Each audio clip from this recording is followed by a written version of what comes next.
सच है, हर इंसान को अपने किए का समर मिलता है, जैसी नीयत वैसी मुराद।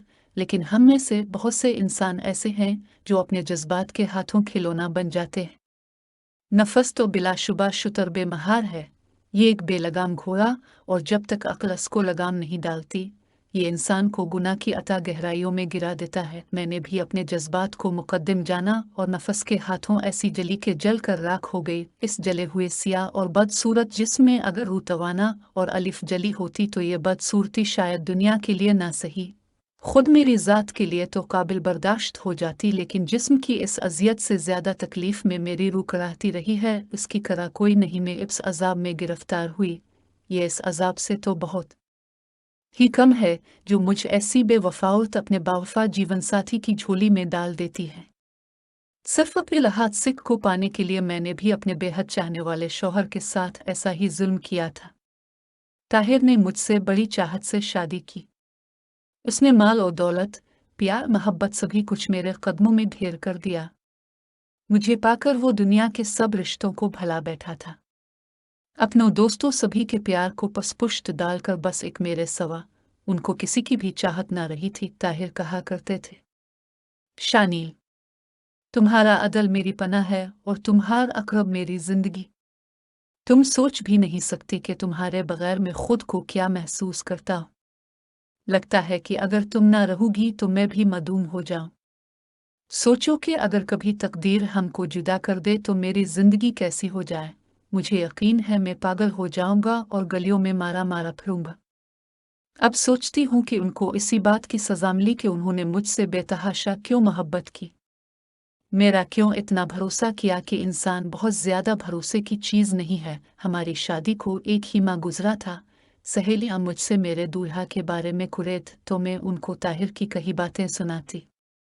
वो हंस पड़ते, कहती, नादान, भला तो मर्द जात को किया जाने, ये तो होते ही ड्रामाबाज हैं।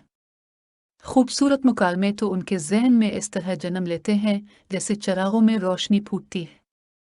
अरे नादान, 2-4 दिन की दुल्हन तो नई नवीली होती है, और नई के 9 दिन जरा पुरानी हो जाओ फिर पूछेंगे तुमसे उनका हाल। शादी को 6 माह गुजरे, साल गुजर गया, वो फिर भी ना बदले बल्कि मोहब्बत और भी बढ़ गई।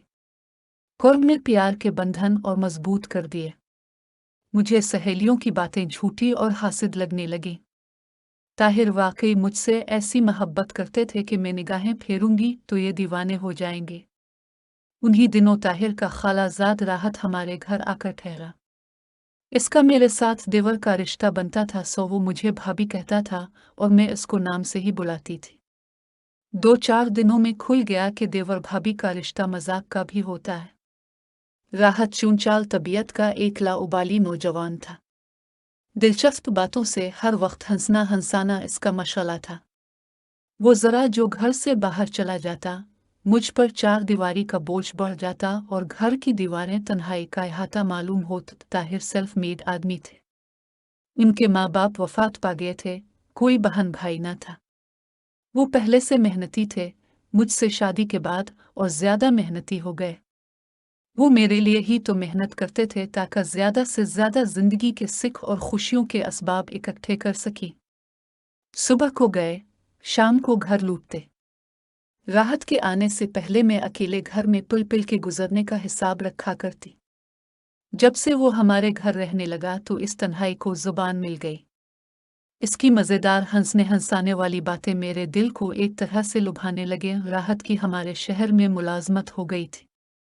इसकी रहाइश का मसला था, तभी ताहिर ने कहा कि तुम क्यों रहाइश ढूंढ रहे हो, मेरा इतना बड़ा घर खाली पड़ा है, अब यही रहूं और जहां भी रहूंगे खाने पीने का मसला होगा, कब तक होटलों का खाना खाओगे।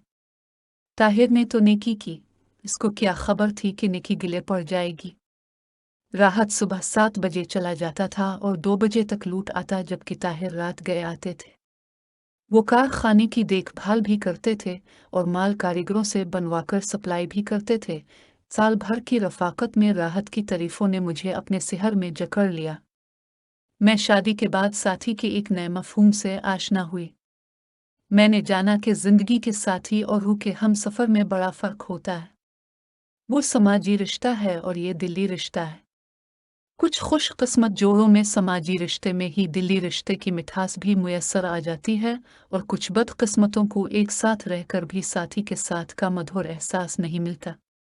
इस किस्म के एहसासात अगर मेरे ही दिल में जागते तो शायद जिंदगी जबरो इख्तियार के बोझ तले दबकर जूतों गुजार ली जाती।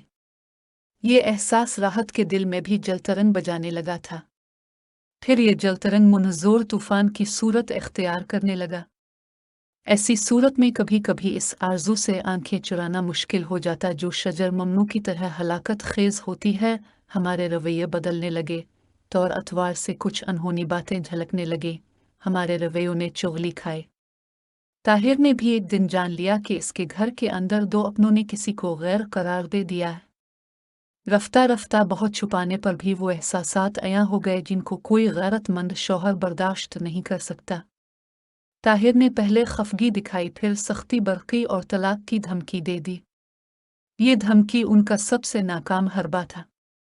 इसने जान लिया कि इसकी बीवी किसी और को पसंद करने लगी, और तलाक की धमकी अब इसी की खुली शिकस्त थी, जिसका वाक़े होना उसकी मर्दानगी की मौत था। तभी इसने बेबस होकर आखिरी दियो आजमाया और मेरे कदमों में सर रख दिया, रू रू कर मिन्नतें की, इल्तिजा की, हाथ जोड़े। कहा, शानीला, मुझे बर्बाद ना करो, अगर मुझको ठकराओगी तो मैं मर जाऊंगा। इसके बाद तो जुल्म की तस्वीर बनकर इस कायनात पर यूं फैल जाऊंगा कि तुम सुकून से बाकी मानदा जिंदगी को जी ना सकोगी, या फिर मैं पागल होकर गलियों में आवारा फिरूंगा। न जाने ये क्या अमल था। अगर वो मेरे वालिदैन को मेरा अहवाल सुनाता तो वो मुझको जबरन उसकी बीवी रहने पर मजबूर भी कर लेते, लेकिन इसने इस तशद्दुद को भी पसंद ना किया। इसका ये बेबस रूप मेरे लिए एक मनफी एहसास बन गया।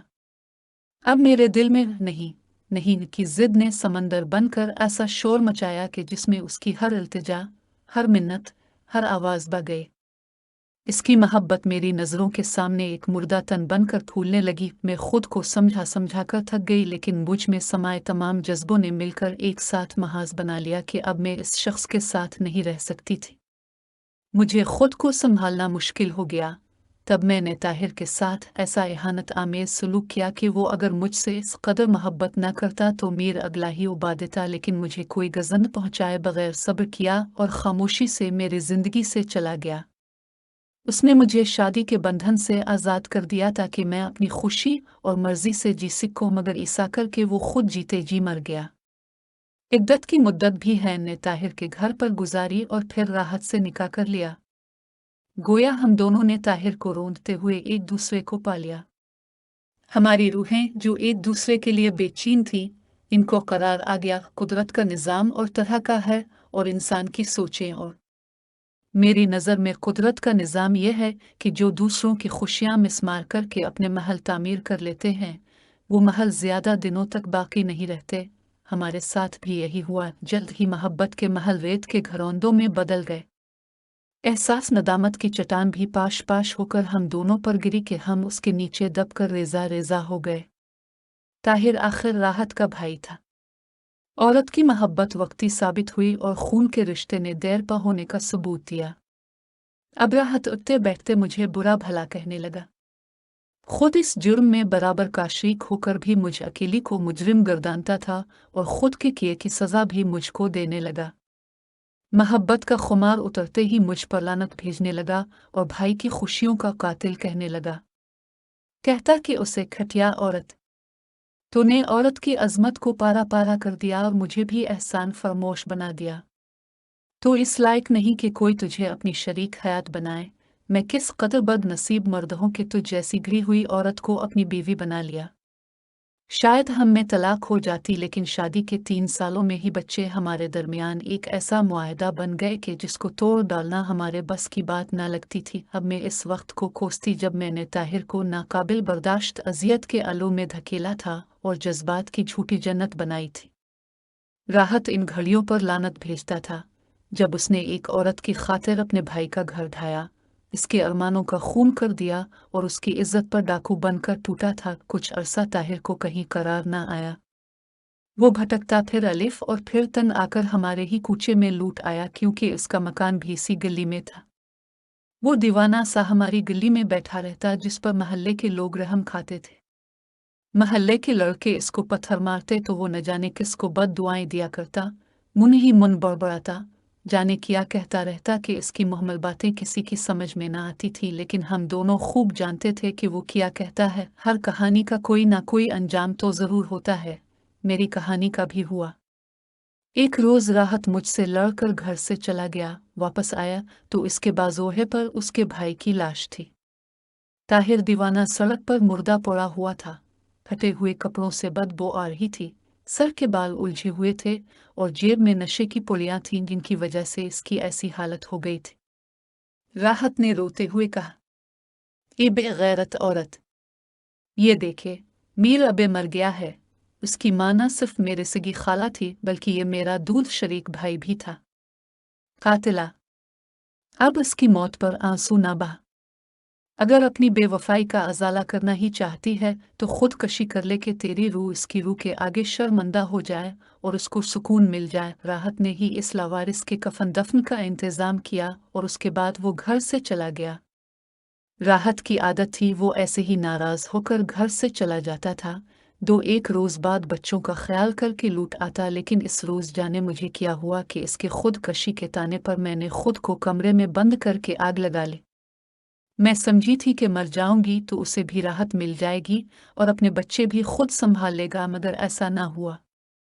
जो नहीं मेरी चचने बुलंद हुई, मेरा बेटा भाग कर पड़ोसियों को बिल्ला और उन्होंने खिड़की के जरिए कमरे में दाखिल होकर मेरे जले हुए वजूद को अस्पताल पहुंचा दिया। राहत को भी मेरे जलने से अजियत हुई। दिन रात मेरी देखभाल की। जिंदगी थी, बच गई। अब मुझसे वो आंख नहीं मिलाता। कहता है कि मैंने तो ऐसे ही कह दिया था, तुमने सच सच कर दिखाया। शुक्र है कि अल्लाह ने मेरे बच्चों पर रहम किया, तुम बच गई हो, वरना तो मैं भी जान दे देता। अब जो हुआ भूल जाओ, हम पर बच्चों की जिम्मेदारी है और अब उनकी खातिर जिंदा रहना है। सब कहते हैं कि जिंदा बच गई हो तो ज़ख्म भी अच्छे हो जाएंगे, मगर मैं कहती हूँ जली हुई रूह के ज़ख्म कभी अच्छे नहीं होते।